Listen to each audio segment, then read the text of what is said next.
Hi, thanks for joining me again. I am Eric Bjornstad with Bell Performance. Bell Performance, we've been in business for 104 years, and our business right now is saving you money and making your life easier by solving problems. It's one of the reasons why we have this Bell Performance video blog.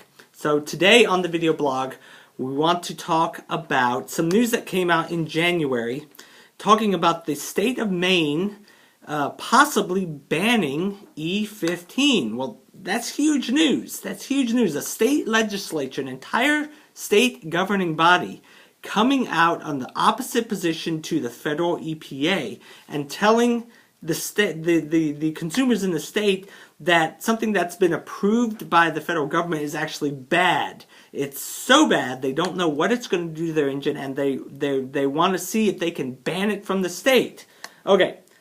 What are the details on this? Well, you have a group in the Maine state legislature which is basically putting together policy comments that hopefully will result in somebody in the state legislature crafting legislation that will ban ethanol blends higher than 10% from the state. Now, the process that happens here is that somebody takes this up, crafts legislation, it then has to pass the House and the Senate. Now, one of the caveats to this is that the word right now anyway is that one of the conditions of the legislation, one of the conditions of it being banned would be that they have to get 2 other states in New England to go along with this. Now, whether they can get Massachusetts or Connecticut or Rhode Island or New York or whoever, whether they can do that remains to be seen. But the real significance of this is what I just said a minute or two ago.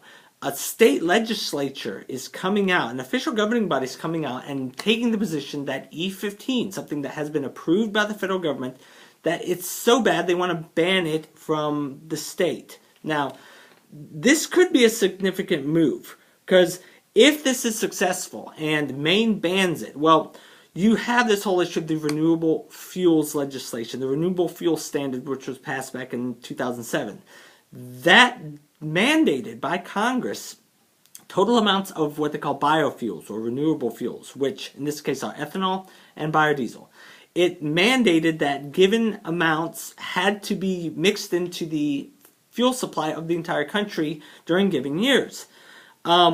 By thinking about the amounts that we're talking about here. 2008, the requirement was 9 billion gallons. Well, if states like Maine start to ban this stuff, it's going to become more and more difficult for fuel suppliers to meet a standard which is going up and up and up. The renewable fuel standard dictates that it's 9 billion in 2008. It's 36 billion 11 years from now in 2022. So that could be a significant problem for those people. But anyway, state of Maine possibly banning E15. We will, of course, keep you posted on if there's any significant change to that. You can always check back at the Bell Performance blog at bellperformance.com. You can also check back at wefixfuel.com. So please, by all means, we invite you to check those websites out. You'll get great information. You'll get the straight scoop on everything that you need to know about fuels and engines and how they interact. Thank you very much for joining me today. Again, I am Eric Bjornstad with Bell Performance. Thanks for joining me, and I will see you next time. Bye-bye.